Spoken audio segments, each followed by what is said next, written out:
ಮೇಕೆದಾಟು ಯೋಜನೆ ಸಂಪೂರ್ಣ ಜಾರಿಯಾಗಬೇಕು. ಅದು ಮೊದಲಿಂದನೂ ಕನ್ನಡ ಪರ ಹೋರಾಟಗಾರರೇ ಹೋರಾಟವನ್ನು ಕೈಗೆತ್ತಿಕೊಂಡಿದ್ದು. ಈಗ ರಾಜಕಾರಣ ಮಾಡ್ತಿದ್ದಾರೆ, ರಾಜಕಾರಣ ಬೇಡ. ಇವತ್ತು ಮಂಡ್ಯ ಜಿಲ್ಲೆಗಿರ್ಬೋದು, ಬೆಂಗಳೂರು ಜನತೆ ಇರ್ಬೋದು, ಬೆಂಗಳೂರು ಗ್ರಾಮಾಂತರಕ್ಕಿರೋದು ಮೇಕೆದಾಟು ಯೋಜನೆ ಬಂದರೆ ಇಡೀ ರಾಜ್ಯಕ್ಕೆ ಒಳ್ಳೆಯದಾಗುತ್ತೆ.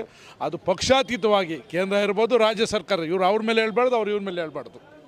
ಪಕ್ಷಾತೀತ ಒಗ್ಗಟ್ಟಾಗಿ ಮೇಕೆದಾಟು ಯೋಜನೆ ತರಬೇಕು ಅಂತ ಕನ್ನಡ ಸೇನೆ ಕರ್ನಾಟಕ ಒತ್ತಾಯ ಮಾಡ್ತಾಯಿದ್ವಿ.